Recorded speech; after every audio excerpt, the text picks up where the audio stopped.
A homeless boy, 10 years old, forgotten by the world, and surviving with nothing but instinct and grit.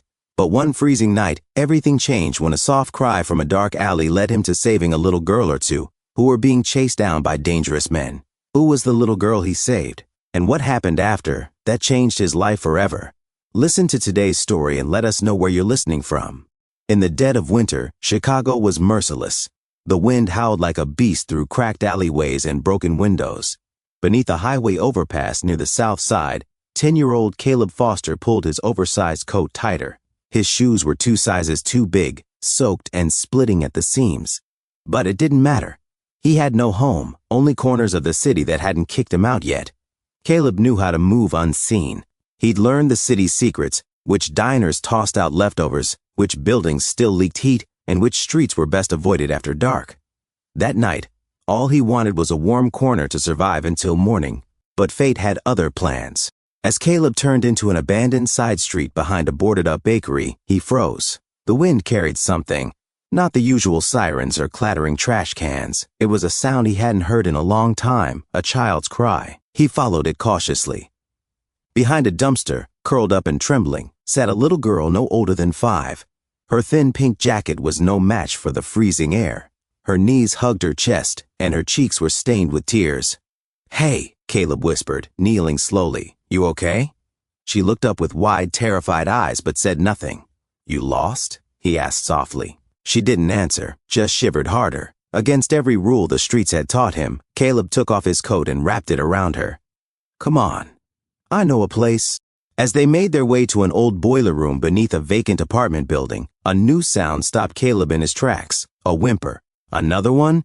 Hidden behind a stack of trash bins was a second girl, dirty, shaking, and clutching a broken doll. Her eyes met his with raw panic. The first girl gasped and whispered, "Lily." The second girl stood up, "Sophie?" They rushed into each other's arms with such desperation that it made Caleb freeze. It wasn't just a reunion, it was a rescue.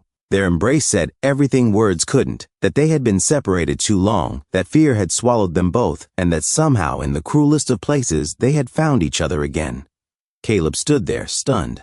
These girls knew each other. This wasn't just 2 random kids on the street. No, this was something bigger, something darker. Because if they knew each other, then they were taken together. Or worse, one was taken and the other had followed. And now that they were found, someone out there, someone dangerous, was probably panicking. Someone powerful enough to make 2 children vanish without a trace, and determined enough to make sure they were never seen again. Caleb felt a chill crawl up his spine. Who were these girls, and what had they just escaped from? He didn't have answers, but he knew one thing for sure. He couldn't let them go back. Inside the boiler room, Caleb started a small fire in a can and huddled with the girls. He asked their names again. "I'm Lily Brooks," said the older one, her voice fragile. "She's Sophie. Sophie Walker." Walker? The name echoed in Caleb's mind. He looked down at Sophie's coat, embroidered inside in golden thread. Walker. Could it be the Walker family? The billionaire real estate dynasty with properties from Manhattan to San Francisco? No wonder someone had taken her. The next morning, Caleb risked everything and took them to Maggie's Market, a small grocery on the corner where the owner, Margaret Harris, sometimes gave him expired snacks. She gasped when she saw the children. "Good Lord, Caleb, what happened? They're lost. Or taken, I don't know.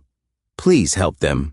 Margaret led them to her back office, gave them food, and called someone she trusted more than the cops, James Whitman, a retired journalist turned private social worker. When he arrived, Caleb told him everything, from the alley to the embroidery on Sophie's coat. Whitman's face went pale. "You may have just saved the daughter of one of the most powerful men in the country." Whitman arranged to get the children to a safe house on the outskirts of town, but it was already too late. As they left through the back alley, 2 men in black coats appeared at the corner. Caleb grabbed the girls and ran. Through streets, over fences, into junkyards. They ran until their lungs burned. The men chased them relentlessly, shouting into walkie-talkies. They ran until their lungs burned. They darted into the old Belmont rail yard, a vast stretch of rusted train cars, forgotten by the city, perfect for hiding. But Caleb knew the moment they ducked behind a rusted boxcar that they had made a mistake. There was no way out. Shouts followed. "We know you're in there!" Caleb pressed the girls behind a stack of pallets and dropped to his knees, heart pounding like a war drum. He looked at them both, terrified, gasping, barely standing.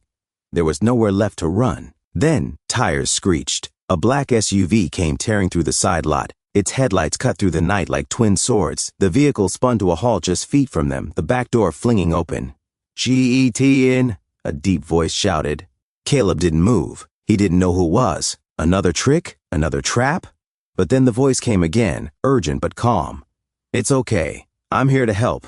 Richard Walker sent me. Name's David Cole." Caleb didn't wait. He lifted Sophie and pulled Lily to her feet, sprinting the last few yards. Shots rang out behind them. Through the rear window, Caleb saw two men fading into the distance, cursing and waving their fists. He fell back into the seat, panting, arms wrapped around the girls. Safe, for now. David Cole glanced at them in the rearview mirror, his jaw tight. "You kids just stepped into a war," he muttered. "But you did good. You did real good." 30 minutes later, the SUV pulled into the gates of a massive estate in Lake Forest. A man in a dark overcoat and gray suit was already waiting on the steps, Richard Walker himself. When he saw Sophie step out of the car, he dropped to his knees, tears running down his face. "Sophie," he whispered, scooping her into his arms. She cried into his shoulder, "Daddy." Caleb stood back, watching. His job was done. Time to disappear again. But then Walker turned to him. "Who are you?" Caleb lowered his eyes. No one. His voice was barely a whisper. He didn't believe he mattered. Not in a world that had always stepped over him. Richard Walker stepped forward. He studied the boy, the torn shoes, the dirt under his fingernails. But more than that, he saw courage, raw, unpolished, and undeniable. "You're not no one," Richard said, his voice firm. "You're the reason I'm holding my daughter right now, the reason she's alive." Caleb shifted uncomfortably. "You're someone who brought my daughter home," Richard continued. "Someone who mattered when no one else even knew she was gone. You saw her. You cared. When the whole world turned a blind eye, you didn't." He paused, then dropped to one knee, meeting Caleb's eye level. "You didn't just save her, Caleb. You saved me too." For a moment, Caleb said nothing. His lips trembled, and for the first time in years, the boy who had learned to never cry blinked away tears. He didn't know what the future held, but at that moment, one thing was clear. He was seen. He was someone. Richard Walker didn't let Caleb leave. He brought him inside, gave him clean clothes, a hot bath, and the first real meal the boy had eaten in years.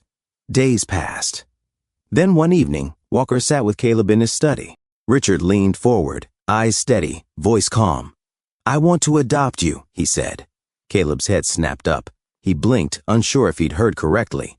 "Not out of debt," Richard continued. "Not because I feel I owe you something. I've written checks before, Caleb. But this is different." He glanced at the photo on his desk, Sophie grinning in her princess pajamas. "She calls you her hero," he said, softer now. "And truth be told, I do too." Caleb's mouth parted, but no words came. "You don't have to answer now," Richard said gently. "But I need you to know this door will always be open. You saved my daughter. But you also reminded me of the kind of man I want to be. I don't know how to be a part of this," Caleb whispered. Richard smiled, not with pity, but with pride. "That's the beauty of it," he said.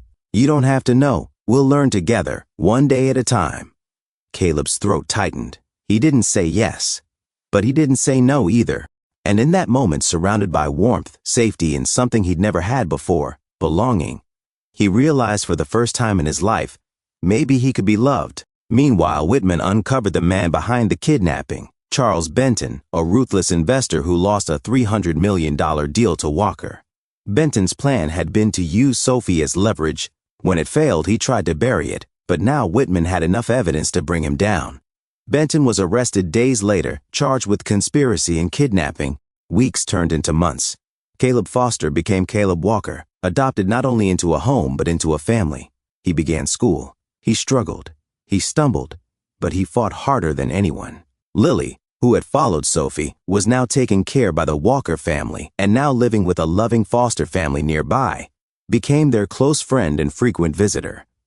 Sophie never left both their sides. Years later, on a bright spring day, Caleb returned alone to the same alley where he'd first heard Sophie cry. He stood there for a long time and whispered, "Thank you." The wind carried it away, like a secret between the city and the boy who never stopped believing. Caleb thought he was no one, but one choice, one act of kindness, gave him a name, a home, and a family.